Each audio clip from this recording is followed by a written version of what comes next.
I guess I'm on. I didn't hear the starting of it, but hello, everybody. Welcome back to another episode of the Jersey Shore podcast. That's SURE because we are always sure. And it's brought to you by the Great America's Pulse Network. So before we get started, I want to go into some breaking news today with Black Friday in New York City. There was some pro-Palestinian protesters that just disrupted everything.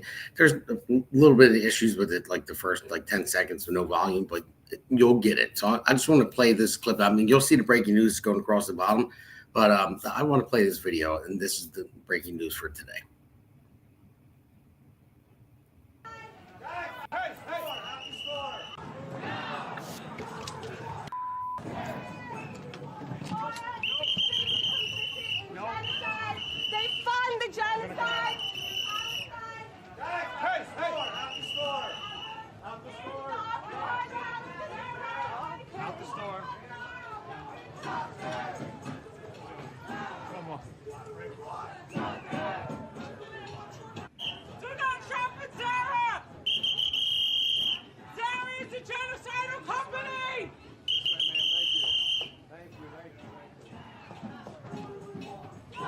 Bombs are dropping!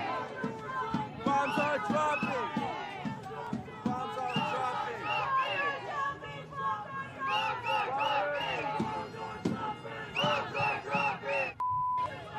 You piece of all of you are...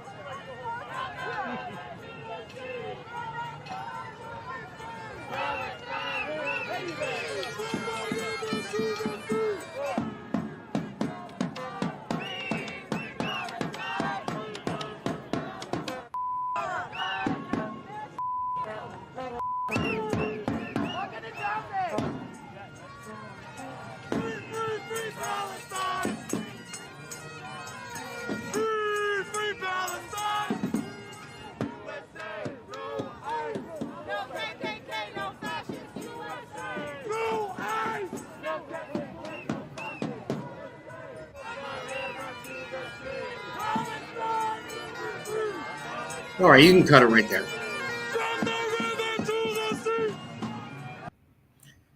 All right, so we just cut it right there. There was more video, but I guess you probably seen enough. And this is what pisses me off.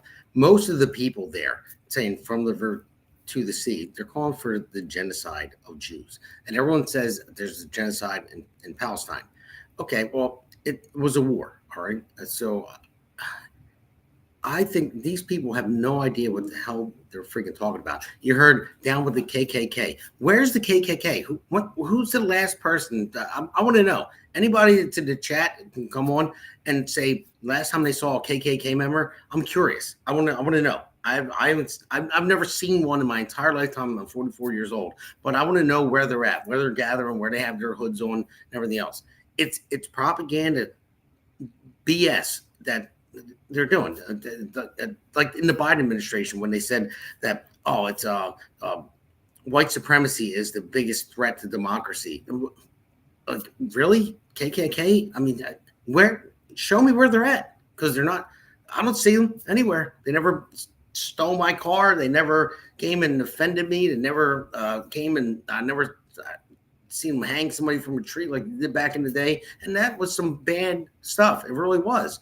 And I'm glad we're done with that. And we were so over it until the Democrats started pushing it back into the system, because they only and I'm gonna, you know what, I'm just going to go into my monologue because that's going to cover all of it. And because we have a good guest on tonight, my co-host Peter Sykes, and let me go through this monologue real quick, and I'll let you know what it's all about. So the episode that I have here is called FAFO, and you guys know what that means. You know what it means. So, and if you don't know what it means, the Democrats are about to learn the hard way, I would say, because this week they really crossed the line that no American, Republican or Democrat or independent, it doesn't matter, should never, ever tolerate. They released a political ad pushed by sitting members of Congress, literally telling our armed forces that they can ignore and defy illegal orders from the commander in chief. And let's be honest, they weren't talking about some hypothetical president. They were talking about President Donald J. Trump, the lawful commander in chief of the United States. And this is the modern Democrat Party, and this is what scares the shit out of me and should scare the shit out of you. It's a party that thinks it can instruct the military to pick and choose which orders to follow, depending on like who sits in Oval Office. And so if it was Biden, no, it wouldn't be a problem. But it's Trump, that's a problem, and that's what it is. A party openly encouraging insubordination, a party flirting with sedition. They spent 4 years calling Trump a threat to democracy, and now they're coaching the military to undermine him. So FAFO, we're going to see what happens. And look what happened immediately after this rhetoric hit the airwaves. A man shot 2 members of the National Guard. You cannot separate the two. When politicians tell troops that they can ignore orders when they delegitimize the commander-in-chief, when they normalize rebellion, someone out there is going to listen. Someone unstable, people that are crazy, they're going to hear that and go, oh, I'm going to do this for my country because they hear our elected officials saying it. It'll be someone violent. And the Democrats know this. They count on it. They thrive on chaos. That's what they thrive on, because chaos is the fuel for socialism. Break anything, blame Republicans, and swoop in and pretend, to be the saviors. That is their strategy. If you guys don't see it, you have to start looking at it. They want chaos, and they want to make themselves look like they're the saviors to come in. So, and this is what brings me to the second thing they destroyed: public safety. A young woman on a subway was lit on fire by a man who had 72 arrests, multiple felony convictions, and he's walking free. And as if Chicago Democrats consider crime like a personality quirk. Under their soft on crime insanity, criminals and victims are collateral damage. They let these predators roam the streets, then act shocked when innocent people get hurt or killed. Now, I don't know, no matter what they say, this is not compassion. This is not justice reform. This is flat out negligence. Democrats created this crime wave, and now they're losing control of it. And that brings us to the final insanity of the affordability lie that I talked about on Monday. Democrats can't stop talking about affordability like they're the heroes swooping in to save struggling families. But they're the ones who created the affordability crisis. Under Biden, before Trump returned, we watched inflation explode to 23%. Gas, groceries, electricity, rent, everything skyrocketed. Why? Because Democrats opened the border, flooded our country with millions of illegal immigrants, and then spent billions trying to give them health care, housing, and benefits. Then came the government shutdown. Democrats caused it. It was their own shutdown, but they lied to the public and branded it a Republican shutdown because they wanted to scare, low propensity voters, that are on SNAP to turn out and vote. And it worked. But they lied to everyone, said it was a Republican shutdown because the mainstream media backed them on that. And that's what it was. But now the shutdown has really exposed a real problem. So 189,000 dead people are still collecting SNAP benefits. Who's it going to? Who's collecting them? But it's still getting shipped out. It's your taxpayer dollars, and you have hundreds of thousands of people that are double dippers that are getting multiple benefits in multiple states. Billions of fraud and abuse paid for by you, the taxpayer, who can barely afford groceries. And these same Democrats have the nerve to look into TV cameras and talk about affordability. So I say no. They don't care about affordability. They care about power. They care about votes. They care about control. They're no longer the Democrat Party. They are the Socialist Party. And socialism always ends in the same way: broken systems, broken families, broken cities, and broken trust. So tonight, we're going to break all of this down for you. How Democrats told the military to defy President Trump, how their soft on crime madness is burning our cities alive, how their affordability scam is built on lies, fear, and fraud. This is FAFO. And tonight, the Democrats are going to find out. So I want to go into our first segment here. Our first segment is breaking. Violence follows after Democrats their message again. So every time they have a message, they put it out there. They're playing with fire, and that's why I named this Hammer segment this. And I want to bring on my special guest, who was my co-host on the radio show, Peter Sykes, my man. Hey, Damon, how you doing, brother? Good. Looking good. Well, looking good, but not as good as without your suit, buddy. Hey, I'm not a candidate right now, man. I'm back to being me. You know, that's all I can say.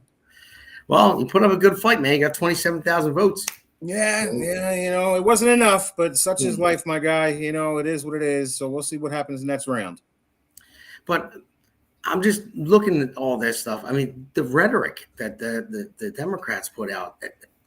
I mean, you look at that and see what happened with Charlie Kirk, and you look and see what happens with everything, with the riots and it doesn't matter what it is. When they come out and they say things, they make it okay for these lunatics to come out and do things like this. Yeah. I mean, it's very unfortunate, bro. I mean, I don't know why they have to keep being that way. They want to continue to push the violence. You know, if you think about it, right, and you're looking at you know, who's controlling the world or who's doing whatever, you know, they want us in a civil war. You know, that's what they want, Damon. It's unfortunate, right? Reduce the population. They want us fighting amongst ourselves. They said that America could never be destroyed from the outside. It has to be destroyed from the inside. So they're undermining and trying to create division. Well, they've been doing that, you know, but they always try to preach that violence. And I mean, it's just it's very unfortunate to find ourselves where we're sitting right now. Yeah, well, I'm going to ask you a question after this clip, this ad the Democrats that put out there. Let's play this next clip. I'm Senator Alyssa Slotkin. Senator Mark Kelly. Representative Chris Deluzio. Congresswoman Maggie Goodlander. Representative Chrissy Houlihan. Congressman Jason Crow. I was a captain in the United States Navy. Former CIA officer. Former Navy. Former paratrooper and Army Ranger. Former intelligence officer. Former Air Force. We want to speak directly to members of the military And the intelligence community. Who take risks each day to keep Americans safe. We know you are under enormous stress and pressure right now. Americans trust their military. But that trust is at risk. This administration is pitting our uniformed military And intelligence community professionals against American citizens. like us. You all swore an oath. To protect and defend this Constitution. Right now, the threats to our Constitution aren't just coming from abroad, But from right here at home. Our laws are clear. You can refuse illegal orders. You can refuse illegal orders. you must refuse illegal orders. No one has to carry out orders that violate the law. Or our Constitution. We know this is hard. And that it's a difficult time to be a public servant. But whether you're serving in the CIA, In the Army, Our Navy, The Air Force. Your vigilance is critical. and know that we have your back. because now, more than ever, The American people need you. We need you to stand up for our laws. our Constitution, And who we are as Americans. Don't give up. don't give up. don't give up. Don't give up the ship. Now, Pete, and to the listeners out there, I know most of you probably saw that already, but we haven't been on since the holidays. But so you go on, like and subscribe, and there's a chat box if you guys want to ask a question or say something about this. Because Pete, I'm telling you right now, that drives me nuts. That sloth-looking Mark Kelly guy from Goonies. I mean, really. And he's going to say that it's so divisive. It's unbelievable. I can't. What do you think about that?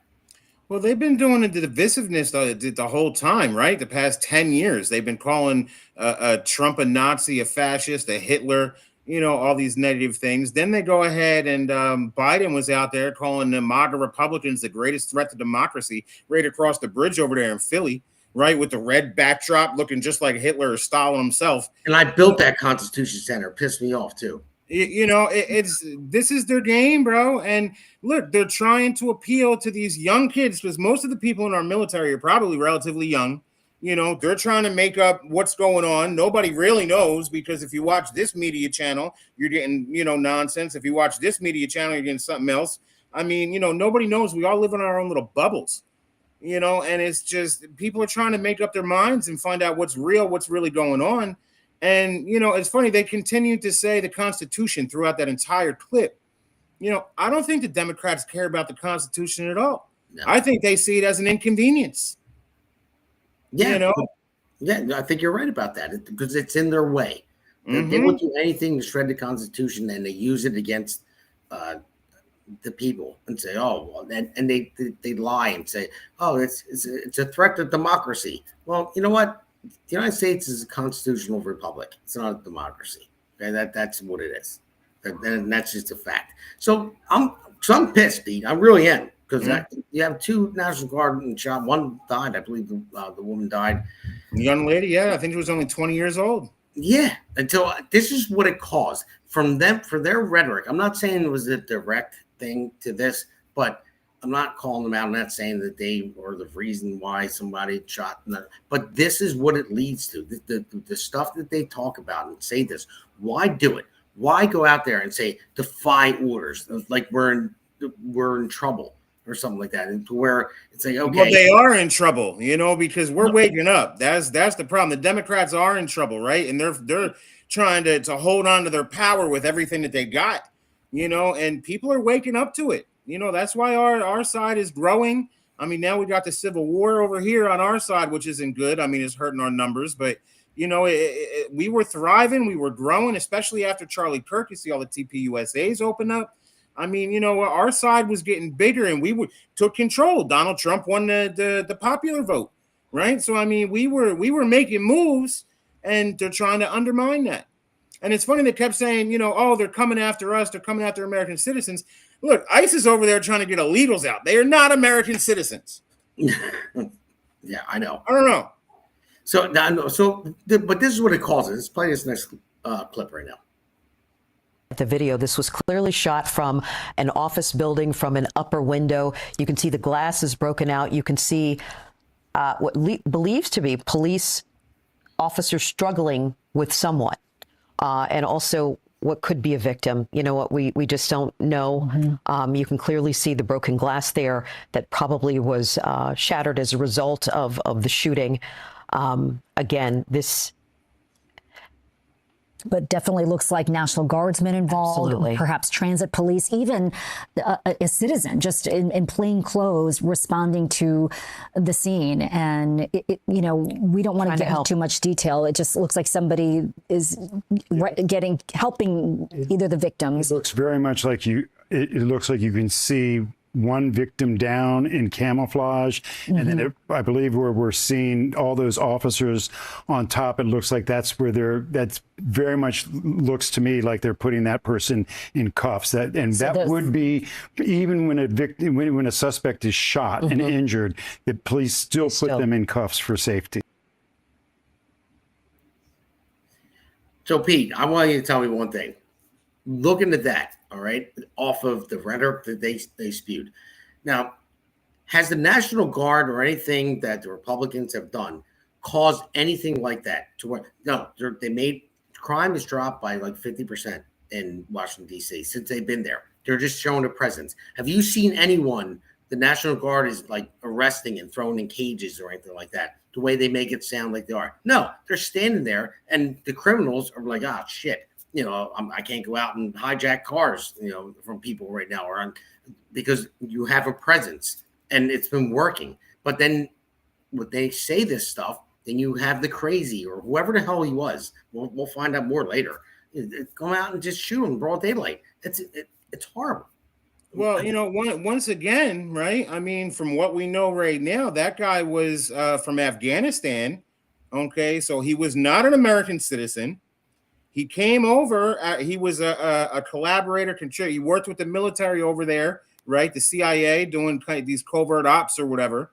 And, you know, they brought him back after the botched Afghanistan withdrawal, right? And apparently some of his unit came with him.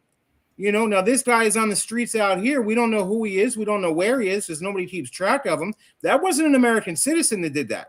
That wasn't an American soldier that killed those two people. That was an illegal alien who came in under, you know, the disguise at night, right? He came in on the planes, flown over here, and was just released into the country. And I'm pretty sure it was General Flynn, but I might be off, who was just sitting there and saying that this guy has other people in his unit. We don't know where they are right now either. So be prepared for more attacks like this. And now, once again, this goes back to the Biden administration. Is this just incompetency, or is this malicious? Right? I would say malicious. I mean, they're saying there could be more sleeper cells out there, but it was, and I don't know. I mean, I don't know everything. I can't put my finger on all of it. But all I know for a fact is that we had wide open borders. Biden had that, botched, Afghanistan withdrawal, brought people over, didn't vet anybody that came into this country. So we're doing our best to try to deport people, the worst of the worst. And of course, people are going to get caught up in who are illegal that aren't the worst of the worst. But when you have 10 to 20 million come in illegally in 4 years, I'm sorry, they all gotta go. We can't bear that brunt. Yeah, we can't afford things on our own. And that's it. And we'll get to the shutdown thing in the third segment too. We'll dive deep into that. But it's just unbelievable. I don't understand, all listeners out there. I hope you just talk to your friends that are Democrats. Tell them to watch the show if they will, but they probably won't. But at least talk to them and say, listen, this is why we're where we're at. This is a major, major problem. So but the majority now, look, you can get some Democrats that'll listen, right, to reason, and you can kind of shape them. A lot of them, man, are just in their bubble, and they won't believe anything that we have to say, even with proof. You just show them the proof right there on your phone, and they're not gonna buy it. Yeah, they're not gonna buy it. No, you're right about that, buddy. You are, and it's sad. So I'm willing to listen to anybody. Agreed. I would love for a Democrat to come on the show and have a conversation. I would love it. So anybody out there that may be a Democrat, I would love for you to come on the show. I'll have a cordial conversation with you. You can talk to me and whatever, talk to you if you're on a radio show, whatever it may be. It'll wind up turning into a screaming match, though, bro. That's the problem. As soon as you get to one point and you get something that they have to see it, right? They have to realize that, hey, hold on, you got a point. They're gonna get mad and start yelling. I mean, it's unfortunate, right? You have to find ways to chip out at that. You know what I mean? And find different pieces of the conversation. And definitely don't mention the T-Man, because that ain't gonna go over well. Yeah. Then that ain't gonna go over well. Then they don't see red, they see orange. Yeah. But no, there's one more clip in the segment I want to play too. This is how crazy it's getting in this country. So let's roll the next clip. A Colorado family is suing its local school district after they say their 11-year-old daughter was assigned a shared hotel bed on a school trip with a male student who allegedly identified as female. They say the Jefferson County Public School District told parents that boys and girls would be rooming on different floors. But according to the parents, that did not happen. That lawsuit cites the district's policy stating that students' gender identity, not sex assigned at birth, determines where they stay during overnight school. Now, Pete, let me ask you something. If that was your daughter, and that is what the school told you, it would be by just not what they're assigned by birth, but they lied to you. And there's a 11-year-old boy sleeping in the bed with your 11-year-old daughter. What would happen? Is that me? I'd be in jail. I don't know, man, but it wouldn't be good, regardless of whatever it was. You can't get away with this. You cannot continue to allow this to happen. You can't. Regardless, and see, that's why I keep saying the great lie. Damon, that's why I keep saying it's the great lie, because you're forcing people to believe your lie. And it's not good, man. This is not for children. They should have nothing to do with this. And the fact that people continue to push this on the children is just it's disgraceful, is really what it is. It is. I mean, I could never see that happen. If that happened to my daughter, and there was more to that clip. Hey, buddy, be quiet for a second, buddy. My son is talking too loud. So, but buddy, shh. I love you. Skedaddle. So scram. So I usually lock the door, but I didn't want to lock him out this time. But anyway. But it's your child, and if my daughter ever went through something like that, and The more of the clip said that the daughter called her parents and she was crying in the bathroom and she was scared because it was an actual boy saying that it was a girl, and the school just said, "Hey, that's identified as." So that's You how see, it works. I'm going to pick my baby up if she's calling me on the phone and saying that bullshit. I'm in a car. I'm on my way. Oh, they did. They went. And then you're right. I'm raising hell. Everybody's gonna know. Yeah, but I would go up to those teachers at school board, and like I said, I don't know if I can control myself because like, what do you lie? That's why I say that's it. Look, I don't want to find myself in that position, even though we live here in New Jersey, and you just never know. I try to be very, very vigilant with my children. I mean, 9 and 7, I'm already having to kind of, walk around things with them and introduce. That's why I say my 7-year-old is about to be my politician, but he is. I'm telling you, brother. Yeah, she can argue with the best of them. My mom told me yesterday that Gianna, she said, she'll win Congress before you do. Yes, I like that.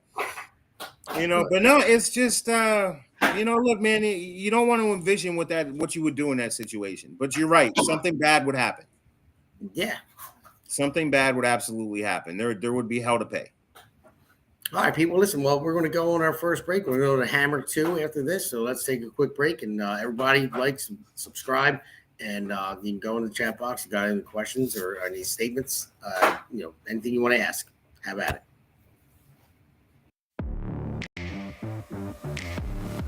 The APN's The Pulse podcast is hosted by Alexandra Levine from the Alexandra Levine Life podcast.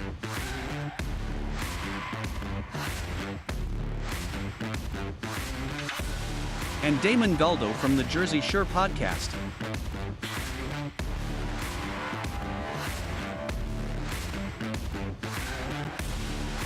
And Seth Eisenberg from the Conservative Corner podcast. Also, there will be 2 additional guests on every episode. The Pulse is live every Wednesday at 8 p.m. All right, everybody, welcome back to Hammer segment number 2 on the Jersey Shore podcast. Again, you're listening, like and subscribe, and you can also go into the chat and ask some questions, whatever it may be, and we'll see it. This segment is, I named it Soft on Crime Loon Wing. The reason why I named it that is Senator Kennedy. He calls them the Loon Wing, the lefties. So I thought you were drinking. I don't know. No. Kennedy called me. He said the Loon Wing. He says it all the time. I was just watching something with him. He said the Loon Wing. That's what he says. He's funny as hell. He has the different. He's the one that says the reason they put directions on shampoo bottles is AOC. That's why. So he comes up with a lot of good stuff. It's funny, but this is horrible. I mean, we all saw the girl from Ukraine on the subway. Irina Zarutsky. Yes, yeah, with the crazy guy just out of nowhere just stabbed her in the neck and she died. And he was arrested multiple times. I mean, they let people out of jail because they're soft on crime policies. And this is the left. They're left-wing judges and left-wing prosecutors or left-wing attorney generals. And that's a major problem. And there's nothing really in this clip that you're going to see something, but it's nothing too bad. You're going to see how it started. This guy lit this girl on fire.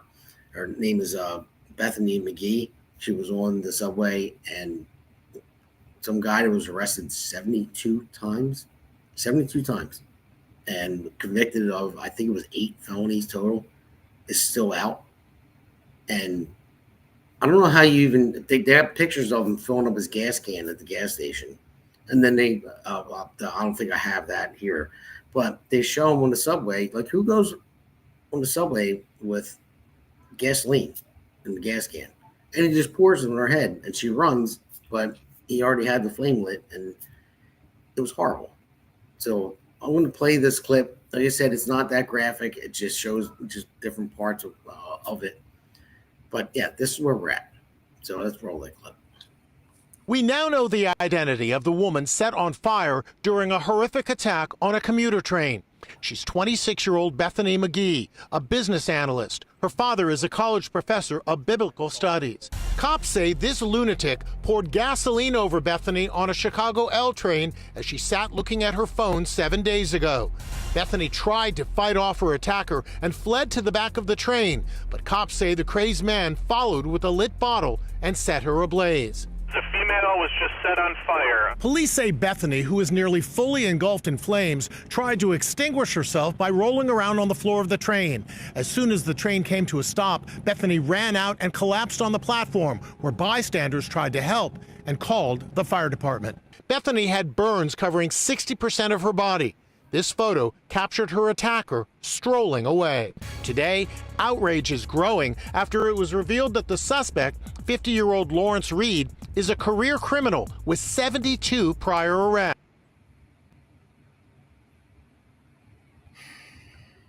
Pete, I mean, there's not a lot that anyone can say about that, but where are we at? Number one, look, people need to start sitting on the back corner with their eyes forward. I mean, like Elena was saying the last time we were discussing this, right? This is not the time. First of all, it's not the time to be riding the subway, first and foremost. But secondly, if you're going to ride the subway, you need to go ahead and make sure that you're protecting yourself, because this keeps happening. Where was that at, Damon, did it say? That was in Chicago. In Chicago. And the other one was in North Carolina. So, I mean, any place that these subways are, man, if you're a young woman, you're going to be doing this, women in general, because I don't think they're trying this with men. Unfortunately, the what seems to be the pattern in these things is young white women. Yeah, and listen, and the way it is with the racial divide here, we were, like I said, we were over racism for the most part. I mean, at least close, yeah. Yeah, and then it was just about over. We just played a clip. We played the first episode of The Pulse, and one thing I mentioned in there was Morgan Freeman, and when he said he was asked about racism, he said, "Why?" He said, "Well, don't talk about it. That's how it goes away." And again, I'm sorry, it's the Democrats that brought it back because they do it for votes. I mean, LBJ and all that stuff started back then, and it was just a snowball effect of the Democrats saying, "Okay, well, we need this vote, and that's how they get in power, is they divide." Now, I'm not saying every Republican is great, and they don't do the same thing in other ways, but it was almost gone. And now, when you see that ad that we played in the first segment about the defying orders, and then stuff like that happens, you get two people, National Guard was shot, one died, the other one may die, we don't know yet, and then you see the girl getting stabbed in the neck for no reason, and died just somebody just because it's a racial divide and that person's fucking crazy, and that's how you get the crazies out there. When you talk about something, especially when you're an elected official and you push it over and over, and I'm like, oh, this right there, crazy people will do that. And now this poor girl got lit on fire for no reason.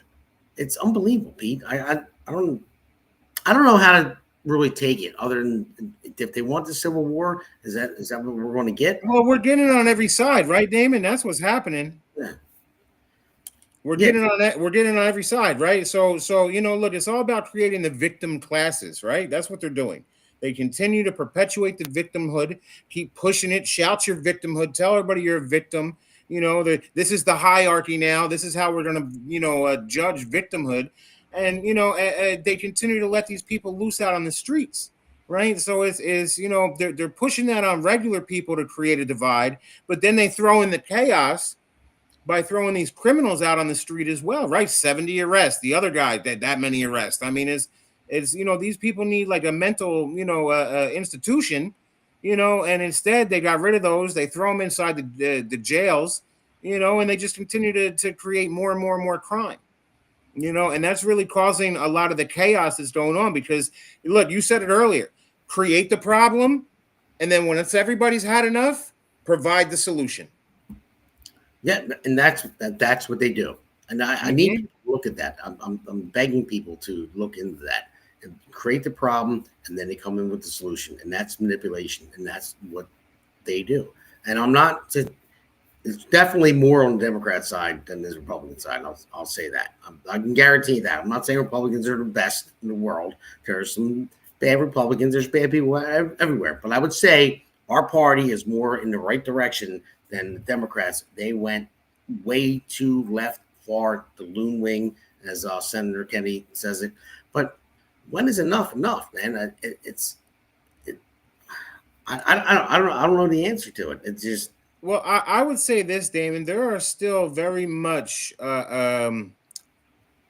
people in the Republican Party who are of that established uniparty. All right, absolutely, right. When you look at these senators that have been around for God knows how long, Lindsey Graham, Charlie Kirk said let's primary Lindsey Graham because he's part of this club. And the Democrats are definitely controlled by that. And I think this goes back to 1963. We talk about it all the time. We're 10th. This manifesto, capture one or both political parties. Well, they had both of them captured. And then Donald Trump came in. And, look, I still hold to that. And I pray for that. And, we'll see how it turns out. Because, like I said, maybe he's being led a little bit establishment way himself as well. I hope he's, not captured. But I just have a feeling that once they shot at him, I mean, that was a turning point for him, right? I mean, you're on the ground, your mortality flashes between your eyes, your life there, and okay, what are we gonna do? And right now I feel like he's playing ball, but he's such a bull in a china shop that you push him far enough, and he's gonna come roaring back. And I'm praying that that's what winds up happening. Yeah, and I'm hoping that's what happened. I think that's what's going to happen. You think about it, I said it multiple times before. They tried to bankrupt them. They tried to put them in jail. They tried to kill them. They tried all kinds of stuff. Character assassination on top of everything else, right? Yeah, exactly. And it's the same thing. I mean, you always talk about the globalists and the hand that rocks the cradle. Yeah, and. Yeah, I'm sure it's out there. There's people that control things. And I think when Trump got in, he disrupted everything. They never thought he was going to beat Hillary. And they were mocking him. And then somehow he won. And we're like, holy shit. So then I know they cheated in 2020. There's no way, Biden got that many votes, the most any president ever did in history. So they and we had COVID that hit too. So they were able to cheat even more. But then he comes roaring back and he wins. And they're like, oh, we can't stop this guy. And they try to kill him twice. So, and that's what it is. No, maybe he's like, let me take a step back. I don't know. I can't put my finger. I'm not there. I don't know. Listen, it's one of those things. It's like every time you're done, he just pulls you right back. I mean, I don't know. So. Yeah, I know, but it's getting out of hand, man, in this country. My main thing is I want people to listen to the show, and I want them to just open their eyes and say, hey, listen, I'm not just going to be controlled by mainstream media and just believe everything they say. Because if you really look into it, you can look at Fox News Max, you can look at MSNBC, you can look at whatever it may be. There's they are biased. I would say Fox will tell you that they'll lean one way. They'll say they are biased, but then other media they won't say it. They say they're just giving you the real news, and they'll pick and choose what they're going to give you. But they're the mainstream lazy media that most people watch, and they buy it. I just implore people to look at podcasts, look at different channels that are on the news, and just open your minds. Go find your media source. Yep. Go find your independent media source where people take time and analyze. You get to hear different opinions. People hold your hand and walk you through the situations, what they mean. I mean, yeah, you're right, bro. That's the way we need to go. Yeah. Well, look at this. I'm going to play this next clip. That's how crazy it's getting too. This is lawsuit from parents, I believe, too, on this one. Let's play this one. Oh, no. A Colorado family is suing its local school district after they say their 11-year-old daughter Oh, was assigned a shared already, hotel right? bed Yeah, on this a one was school the trip one. Yeah, with a male this is the student one who we played allegedly already. The identified other one was the as school female. board one. They say the Jefferson County Public School District told So parents that we'll boys play and it again girls as would be well. rooming on different floors. But according to the parents, that did not happen. That lawsuit I don't cites know the if our district's producer can hear policy it right now, stating but it wasn't Let's this. It go, wasn't bro. this one. The one was the school board one where the one was getting death threats, and they were from New Jersey. There's one from New Jersey, and she is a Republican, and she got text messages from other school board members saying that they wish she would die, and want they kill her. So she is in a fight with that right now. Those people are still not dismissed from the school board yet. They're not fired, but they should be soon. I would hope. But this just came out. This is right here in our state. School board members that are Democrats don't like what she's saying, and they texting her directly saying, I don't want to kill you. I can't wait till you die. I mean, where are we, man? Really? Well, there's two tiers of justice right now, right? I mean, it's still, look at the Daniel Penny thing. I mean, he's saving all those people on a train, and they go ahead and they tried to sacrifice them. No, you can't go and save people on a train. And then look at all the violence that we just keep seeing on trains. And the one person that could have saved them, we need Daniel Penny to patrol these trains all day, and they tried to throw him in jail for murder charges. We need Daniel Penny. He needs to be Department of Transportation trains. So that's what we need. But then you see, look, they dropped cases against Letitia James and CIA Comey. director. Comey. I mean, once again, bro, it's just no accountability. That's why we voted for Trump. We want accountability. Well, they found, again, it was a loophole that they found around it, that the prosecutor was not able to charge them with it. But I guarantee you, they're going to get charged again. They're going to figure it out. I'm going to bet money on that one, because Comey is a scumbag. James, she went after Trump and campaigned on it.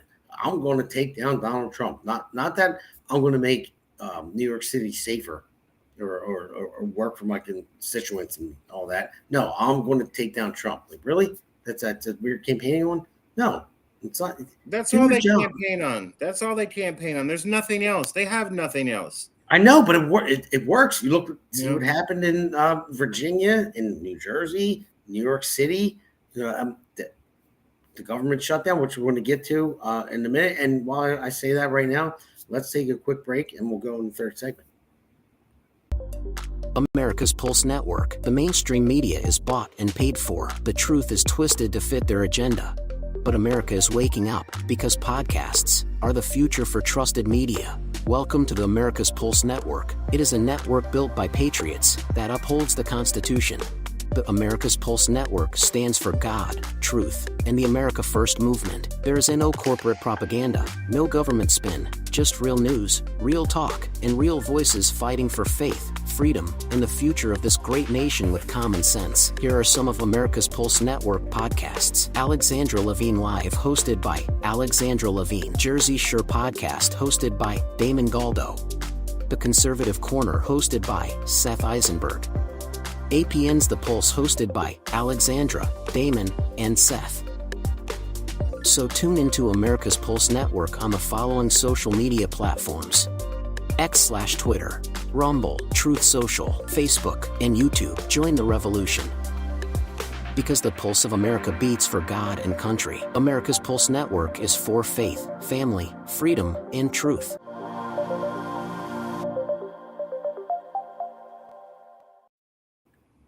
Now, the end of that right there, that is our motto, and that's what we stick by.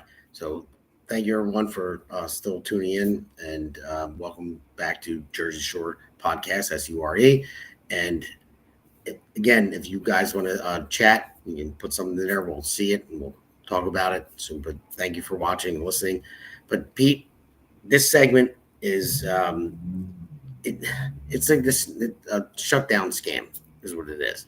So what they did when they shut it down, and we talked about it earlier, that the mainstream media called it the Republican shutdown, Democrats called it that, but it wasn't. I mean, You can elaborate on it. Why wasn't it why wasn't the Republican shutdown? Because all the Republicans voted to open it up, and they only needed 7 Democrats to cross over the line, and they all refused. I figured I'd throw you an easy orders told them not to.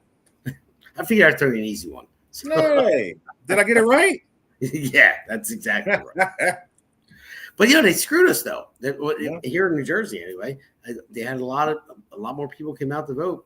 Lower propensity voters that their own SNAP came out to vote. We believe a lot of illegals came out to vote, and I don't know what is wrong with our party as far as election integrity. We found, well, not we, but we know they found, they found, but told us how many voters didn't live in the state or were dead and that were with the mail-in ballots, and our GOP didn't act on it. There was at least 30,000 of them, right? Wasn't it? It was a big number. It was close. I wouldn't have been enough to change the election, but it was still. I don't care if it was. That's only the ones that they were able to catch, right? That's only the ones that we kind of know about. Yeah, well, it was it was about 30,000, but I don't care if it was one. It should be handled. Agreed. You can't keep going on like this, man, or New Jersey is cooked. I mean, that's it. We have to figure out a way to clean this up, and the problem is, Damon, if we don't win, we can't get in there and fix it, right? And they won't let us win. So what do you do? Keep on fighting, or we look at the homestead. We'll talk about that later. But no. So I'm going to play this next clip about the SNAP fraud. One thing that came out of it is they found 189,000 people that were dead, still collecting it. That's our taxpayer dollars going to somebody. Who knows where it's going? And we're going to play another clip after that too, as well. But let's just roll this one. We'll talk about it. Now says that everyone who's on SNAP is going to have to reapply. Now, this happened, of course, when the government shut down and there was, the SNAP benefits were not getting out to the people. For 42 million Americans. For 42 million. Well, we thought Americans. Inside the country. People is probably the better. Yep. People. And so Brooke Rollins, we had her on, and we had a great conversation with her where she said, hey, listen, this whole SNAP benefits conversation around the shutdown has sort of pulled the curtain back, and people are seeing how many people are on SNAP that aren't actually citizens, and they're going to have to reapply. What do you make of this? I think it's very popular, especially if you go online and look at what people think. I think it's a popular initiative to say these benefits are for Americans. Is she going to be able to accomplish this? Is she going to have some legal challenges to it? What are your thoughts? Well, I'm sure. Everything that comes from the Trump administration, I just track it and see how long it takes for it to land in the Supreme Court. So there are going to be legal challenges. But the thing is, most of these programs with SNAP are administered by the states. And a lot of the states do have verification programs where people have to update every 3 to 6 months or, really establish that they got some kind of need. But maybe she's proposing something at the federal level that would then have a federal component for, applying and proving that you actually need this. Because I think all of us are compassionate Americans. Like, we want our fellow Americans to get help when they need it. And we've all known people, if not our own families, that have walked through these periods of needing this kind of help. But Secretary Rollins also said that she found there were 186,000 checks or SNAP benefits going out to people who were dead. So if that's accurate, that's just kind of the tip of the iceberg. And there are other problems with the program, too. So I think a lot of Americans would say, gosh, I didn't realize before we were having this conversation there were 42 million people on these benefits. Maybe it's, not such a bad idea. Well, there you go, Pete. And everyone out there that's a Democrat, Democrat shutdown. Thank your Democrats, because everyone out there that's collected multiple checks from dead people or anything else, I'm sure you're probably a Democrat. You're the ones that came out and voted. But thank your party for having the shutdown, exposing the bullshit and the fraud, because now they're going to go after it, and you're going to lose your double dipping. You're going to lose whatever it is that's not legal, and maybe save me, you money, Pete, or whatever it may be. But look at that, Democrats. That's what you voted for. Yeah, I mean, I'll tell you, Damon, is she said it a couple of times. We're compassionate, people, right? We are. We want to help people in need. 100%. Everybody goes through times of need.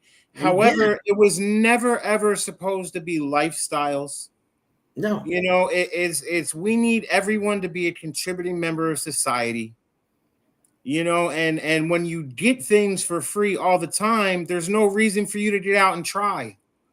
You know, and you want to talk about breeding discontent. I mean, when you know your middle class families are struggling to put food in the refrigerator, and then you see these videos of people out there dancing because they're just got $3,000 a month to use on nothing but food.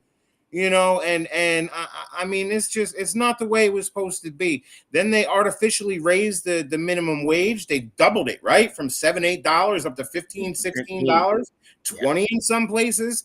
You know, they didn't raise middle class, you know, checks up at all, right? We didn't get a pay raise, you know. So I mean, all they did is they took the middle class, the lower class, and they raised the floor up, you know. And I mean, we're just struggling even more now. And like you said, they're giving 186,000 dead people receiving these benefits. Like, what are y'all doing?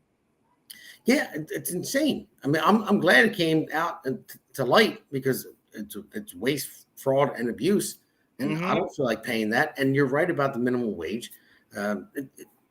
You can't just double the minimum wage, and then you can't just completely double inflation under Biden when he did 23%.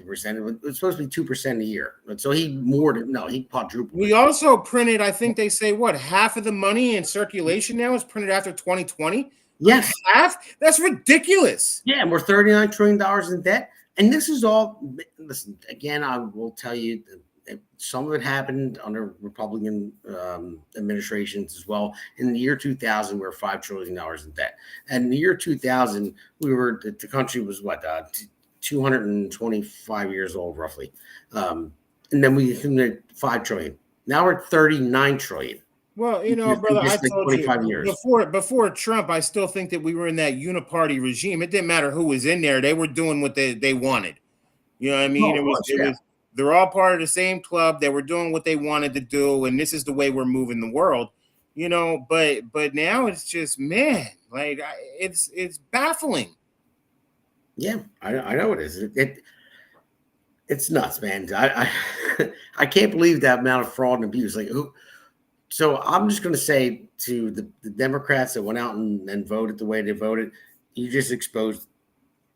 No, I'm not saying you, but people that you probably know that are collecting double the benefits because they're collecting from a dead person's name, or they're doubling it up because they filed twice in different areas. But yeah, I'm glad they exposed it. I'm glad they exposed the fraud and abuse, and hopefully it cuts down because people like us and listeners out there, you know, especially in the state of New Jersey, we're struggling. The groceries are still high, and I said that before the inflation. When inflation happens, it's very hard. You're not bringing down the prices afterwards when you get a new administration. I mean, I know Trump brought down the price of eggs. He brought down gas. And that's an easy one when you drill, you drill. But once things are already inflated, they don't go down. You have to wait for wages to catch up to it. And the only thing that's catching up is Governor Murphy, minimum wage, more than doubling it. And that cuts out from the middle class, who is the engine that drives this country and drives the state as well. And that's where we're going wrong. That's what we're missing. That's where we're going to fail. Yeah, yeah. You know, like you said, I mean, we're the ones out there doing the work. We're the ones that you know, look, we used to be able to obtain the American dream, right? The house with the white picket fence.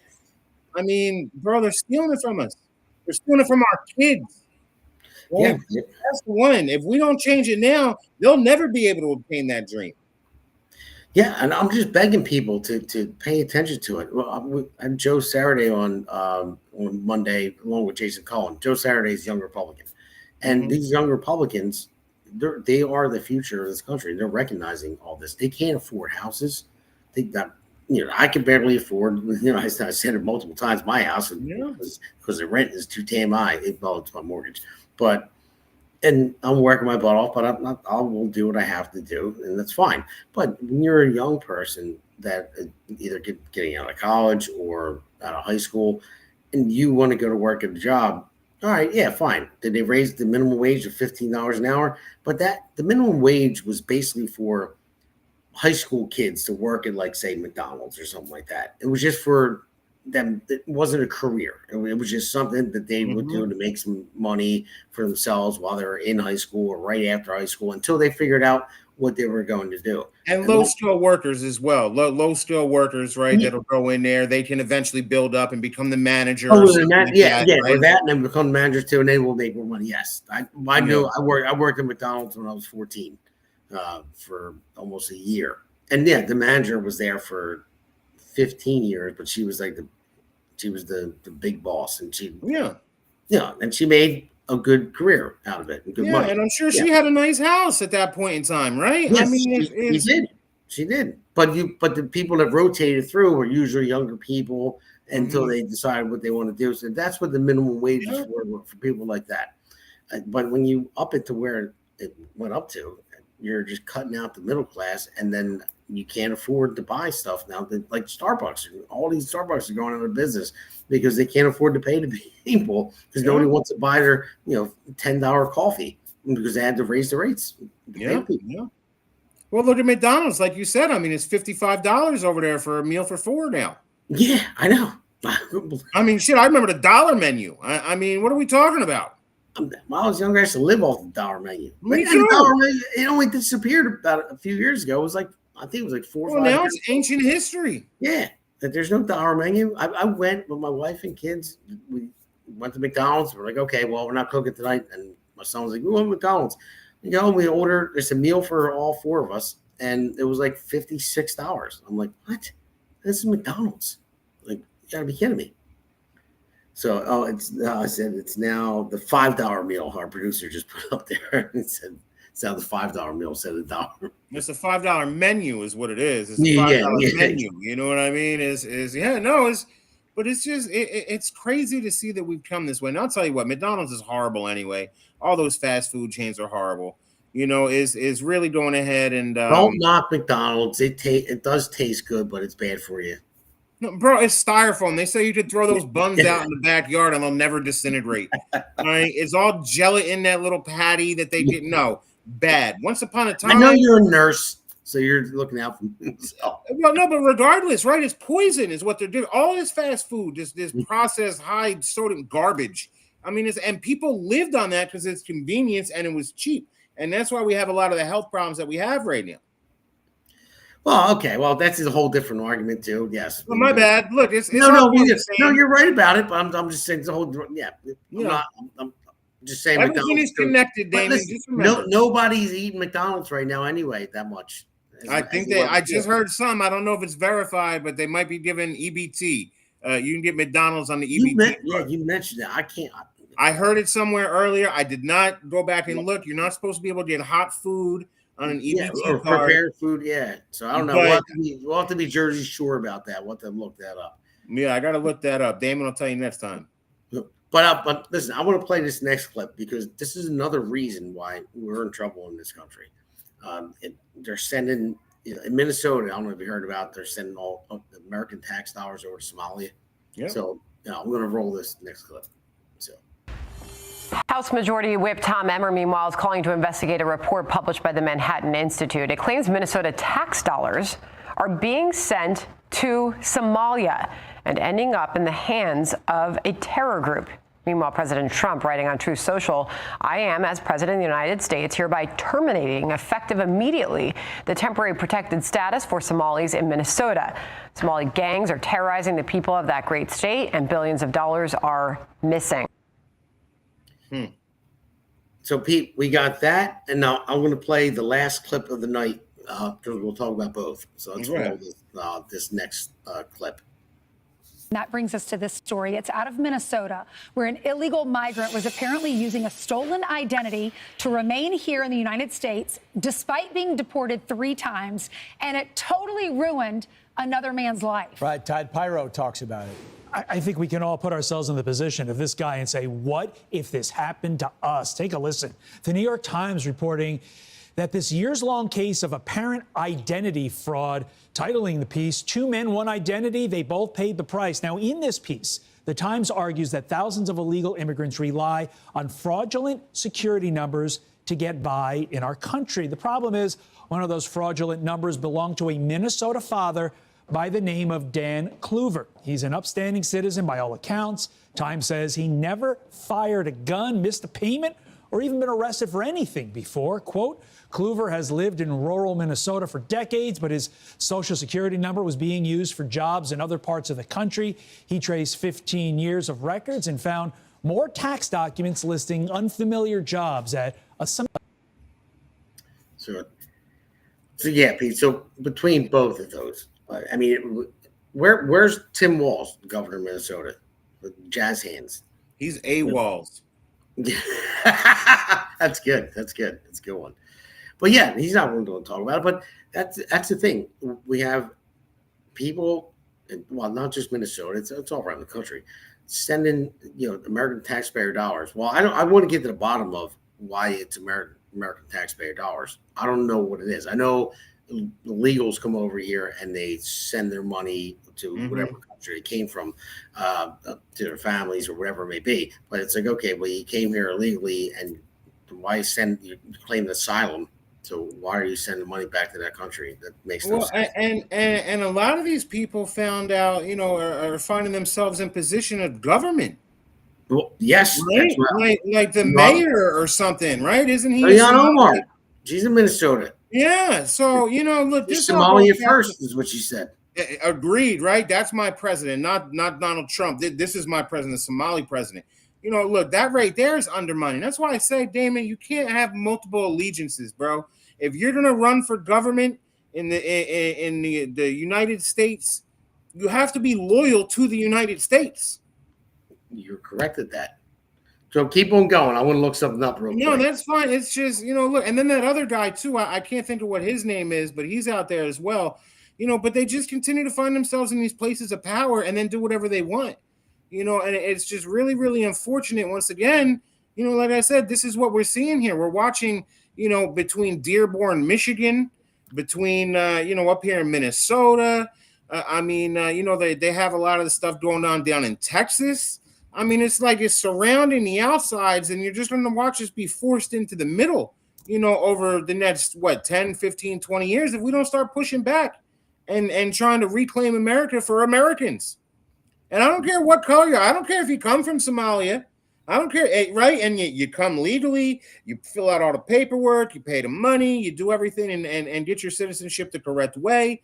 And then you know what? If your children are born here and they want to run for government, by all accounts, okay, you grew up in America, right? But I mean, you can't bring the third world here. No, you can't. And the thing is, I'm going to be careful with this because I don't care what religion you are. I don't care what color you are. I don't care about any of that. But if you look at the examples, a real example, like say when we talk about, Islamic law, how it clashes with like modern freedoms.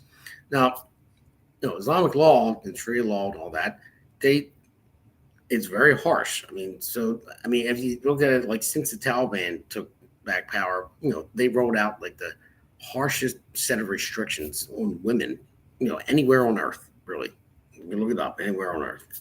They banned most girls from secondary school and university. They banned most jobs for women.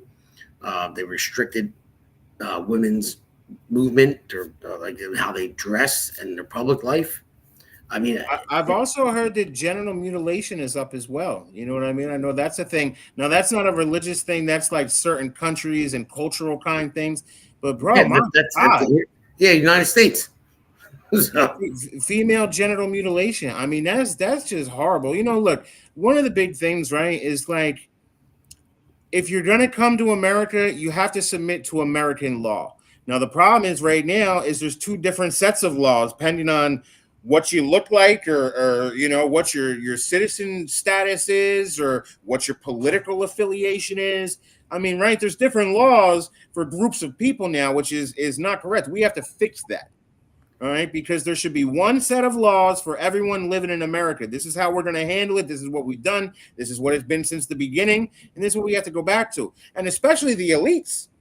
right? Like I say, once again, uniparty elites, the whatever, they can do whatever they want with no repercussions. You know, I mean, we're getting screwed if we jaywalk. You're right. You know, I mean, bro, this we can't continue to do this. But that's the thing. That's why this country is falling apart, because we're allowing to. We talked about it before. If you come to this country, I don't care where you're from, you have to assimilate to the Western laws and the Western culture, and that's what you have to do. You can't bring. You can bring your culture with you and then have a part of that in your family. Yeah. Nobody's saying that, but you have to live the way the United States was designed by our Constitution. You can't just come in here and with the mindset, like I was saying, like banning girls from school, and in Iran, they came up with compulsory hijab and harsh penalties. And in Iran, the Islamic Republican forces dress code on women through law and morality police. Women protested after this woman died, Masha Amina, in 2022 for allegedly wearing her hijab improperly. She wore it improperly, and she was arrested and she was killed for it. So the regime responded with mass arrest and killing protesters that protest. So it's like, then they came out with a new chastity and hijab, and the law adds harsher penalties, including big fines and long prison sentences for not covering properly. So listen, you want to live that life and be Muslim, and that's fine. If you want to cover up and then have your man treat you like you're second rate and you're not really, like, you don't exist, and that, and they can't do anything. I don't get it. Now, I know that they're stuck with that. They really are. But when you allow that to come to Western civilization, it ruins countries. We're not going back in time. We're not doing that. I'm sorry. I don't. If that's your religion, that's what you want to stick to, that's fine. It's like it doesn't matter. I don't care if it's Catholic. I don't care if it's Jewish. They're not coming over here and telling the West how to live. But I see the Muslims more than anything. And listen, I'm not saying not all bad. I'm just saying that they're dated, I would say. Well, I would look at it like we were too. Women couldn't vote here in this country. I would look at it like this too, though, Damon. Well, so once again, this is, look, we have people that rule above us. They believe that there are rulers. Okay, they're better than us, which is why we keep talking everything we're talking about, right? Two different sets of rules and whatever else. They want that for us. All right, because right now, when you have creativity, when you have innovation, right, we used to thrive on that in America, right? When you allow these things to be destroyed, and you allow those pieces of your brain to kind of disappear, and no, this is the way life is going to be for you now, right? I mean, that's like, once again, that's them trying to just be the rulers, and us just the peasants down here, and the peasants don't need nothing. We were supposed to be ruled by ourselves, right? That was the point of the republic. Yeah, you don't like that. Well, screw them. Well, you're not wrong, but that's what we have to figure out how to get back to. And right now, I feel like Trump is the only person in the position to get us there. Yeah, I know. Like I said before, you never know which way he's going to go with different things. But I would say Trump is different. That's why they tried to stop him and get in at any cost. But he still made it in because he's a fighter. So hopefully he steers in the right direction. I just want America back, dude. I know, man. I know. I just want and the thing is, I think it really is the fact that people haven't had that much adversity. Look at all the younger kids. I'm not saying I've been to war or anything like that, but I'm 44 years old. But you look at the younger kids, there's been no adversity. There's been no wars that they've even seen. They just hear stuff on media and social media and all that stuff. But they never hit like true adversity. But back in the day, if you think about it, when America boomed after World War II, there was a lot of people who went to war and they saw ugly things, seeing their friends and their family die. So, but they had that sense of country and patriotism, and they fought for their country. But there's nobody out there now that is doing that. And I'm not saying I'm the one out there fighting for my country. I guess I am in a sense because I'm running for office and I'm doing the podcast. But I never fought a war. I never joined the army. Yeah, but we've been in war for the past 25, 30 years, though, Damon, right? I mean, over in the Middle East and war on terror. So I can't get down with that. I mean, number one, nobody's watching the same stuff anymore. There's nothing that kind of builds our culture together. Like we used to go to the movies. Oh, hey, did you see that new movie? Bro, it was awesome. Yeah. Oh, did you see what happened on that show the other day? We've been watching every week, right? Like we used to have things that connected us. Yeah. And now everybody's watching their own thing. Everybody's getting their news from their own sources. Everybody's just separated. And we lost that American cohesion. And you look at the corporatizing of America, right? Of the world, really. Everything is just getting bigger and bigger, swallowed up by these big big companies. And there's no more small businesses. There's no more, right? So I mean, that's where you find that is in small communities, small businesses. And we really need to get back to that to kind of pull us back together. That is a good point. Small communities, small businesses, because everything changed when everything got too big. It becomes unwieldy. Yeah, so that's what we lost. Churches, and communities like that, and taking God out of school. Because if you would go to church and you would have that small, tight knit church, if somebody needed some help, then you would know that they need some help. But now people don't know each other, so maybe that's what I was getting at. They don't know each other like they did before. Like everything is online, everything is social media, but it's not like a community like where I grew up in Fishtown. And that was a good point. I'm glad you brought that up. When I grew up in Fishtown in Philadelphia, and everybody knew everyone in the neighborhood. The neighborhood was tight knit. If I did something wrong, my mom got a call from somebody. I wasn't happy about it because I'm like, damn it, how did you find it out? But it was, and that's also like a small piece of local accountability, right? Because that if you do something wrong, Sally's mom down the corner there is going to call mom up and she's going to get that belt out, So it's like you couldn't do nothing around Sally's mom, right? So it's just one of those things where it helped you, stay on the level. Yeah, because everyone knew everyone. I'm saying when I was a kid, I was like, oh, no, how did I find out? I was a kid. But no, I believe that that's the way it should be. That was a nice way to live. Yeah. Because when we would have block parties in Philly, like everyone would come out and you knew every single person there. It was a small, tight neighborhood. It was a good way to live. And I mean, it wasn't the greatest neighborhood ever. I grew up in a bad neighborhood, but not. I'm not going to trash it. But there was some bad eggs in that neighborhood and surrounding areas. But yeah, it was still a good thing. And I think people are moving further and further away from each other with social media and everything else. And nobody has that human contact with people. Everything is on Facebook and well, not only just that either, though, Damon. Right, here's another aspect of that too. Is look, you catch your buddy doing something he shouldn't be doing, but instead of going and correcting him and be like, bro, what are you doing right now? This is not right. You shouldn't be doing this. They're like, oh, well, man, sometimes it just happens. I mean, what are you going to do? That's okay. This is okay. We're not even getting on our friends and family anymore. You could be right about that too. I mean, I do, but. Well, but just in general, right? This is why I keep saying make shaming great again. And it's not to like bully or do anything like that, but it's like, guys, what you're doing right now is incorrect and you need to go ahead and change it. Yeah, I'm with that 100%. But that should be your slogan when you run for Congress. Make shaming great again. You think so? I love it. Make shaming great again. Mm-hmm. Well, what would that be? What would that acronym be? No, it couldn't be anything. Be MS. Yeah, no, it won't work. Mishaga. Yeah. Mishaga.